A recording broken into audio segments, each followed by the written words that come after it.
Praise the lord. ఈరోజు దేవుని వాగ్దానము, కక్కులు పెట్టబడి పదునుగల క్రొత్తదైన నురిపిడి మ్రానుగా నిన్ను నియమించి ఉన్నాను. నీవు పర్వతములను నూడ్చుదువు, వాటిని పొడి చేయుదువు, కొండలను పొట్టువలె చేయుదువు. యెషయా గ్రంథము 41వ అధ్యాయము 15వ వచనము. సహోదరి సహోదరులారా, దేవుడు ఇజ్రాయేలీయులను ఉద్దేశించి ఈ మాట పలుకుతున్నాడు. ఒక పురుగును తీసుకొని దేవుడు ఎలాంటి పనులు చేయగలడో చూడండి. ఇది కేవలం తన ప్రజలను కాపాడడం మాత్రమే కాదు, కానీ వారు ఆయన చేతిలో వారి శత్రువులను నలగొట్టే శక్తివంతమైన ఆయుధం లాగా అవుతారు. భక్తిహీనులు దేవునిలో తమ బలాన్ని కనుక్కోవడం అన్న విషయానికి ఇది ఉదాహరణ. భక్తుడు ఈ విధంగా అంటున్నాడు: మనుష్యులు మన మీదికి లేచినప్పుడు, యెహోవా మనకు తోడై ఉండని ఎడల, వారి ఆగ్రహము మనపైని రగులుకొనినప్పుడు, యెహోవా మనకు తోడై ఉండని ఎడల, వారు మనలను ప్రాణముతోనే మింగివేసి ఉందురు. జలములు మనలను ముంచివేసి ఉండును, ప్రవాహము మన ప్రాణముల మీదుగా పొర్లిపారి ఉండును.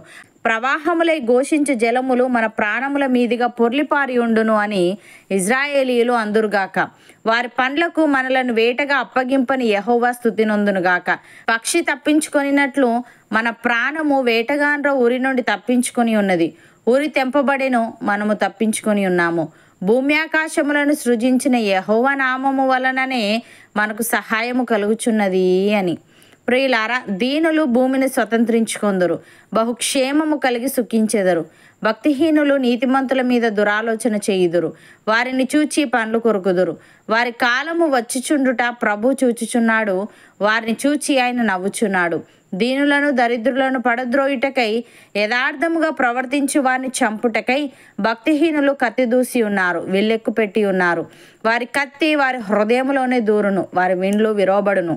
కీర్తనకారుడు ఈ విధంగా అంటున్నాడు: దేవా, వారి నోటి పండ్లను విరగొట్టుము, యెహోవా కొదమ సింహముల కూరలను ఊడగొట్టుము. పారు నీళ్ల వలె వారు గతించిపోదురు. అతడు తన బాణములను సంధింపగా అవి తునాతునకలైపోవును. వారు కరిగిపోయిన నత్తవలే నుందురు, సూర్యుని చూడని గర్భస్రావము వలె నుందురు.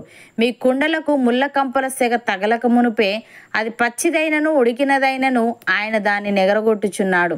ప్రతిదండన కలుగగా నీతిమంతులు చూచి సంతోషించుదురు. భక్తిహీనుల రక్తములో వారు తమ పాదములను కడుగుకొందురు.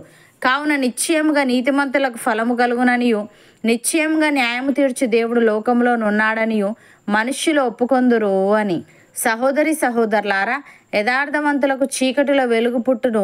వారు కటాక్షమును వాత్సల్యతయు నీతియు గలవారు. దయాళులను అప్పిచ్చువారును భాగ్యవంతులు. న్యాయ విమర్శలో వారి వ్యాజ్యము గెలుచును, అట్టివారు ఎప్పుడునూ కదిలింపబడరు. నీతిమంతులు నిత్యము జ్ఞాపకములో నుందురు. వాని హృదయము యెహోవాను ఆశ్రయించి స్థిరముగా నుండును, వాడు దుర్వార్తకు జడియడు. వాని మనస్సు స్థిరముగా నుండును, తన శత్రువుల విషయమైన కోరిక నెరవేరు వరకు వాడు భయపడడు. వాడు దాతృత్వము కలిగి బీదలకిచ్చును, వాని నీతి నిత్యము నిలుచును, వాని కొమ్ము ఘనత నొంది హెచ్చింపబడును.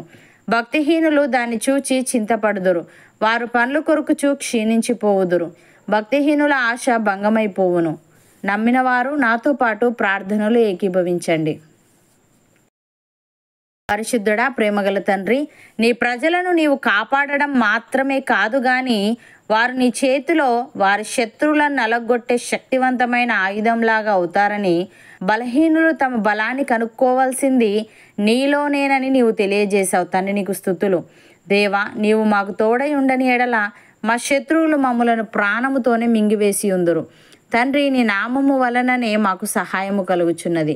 నాయన, మేము యథార్థముగా జీవిస్తూ కటాక్షమును వాత్సల్యతయు నీతియు కలిగి దయాళులమును అప్పిచ్చువారమును భాగ్యవంతులమునై ఉండుటకు కృపచూపమని, స్థిరమైన ఆత్మీయత మాలో ప్రతి ఒక్కరికి నీవే అనుగ్రహించమని యేసుక్రీస్తు నామమున ప్రార్థిస్తున్నాము తండ్రి.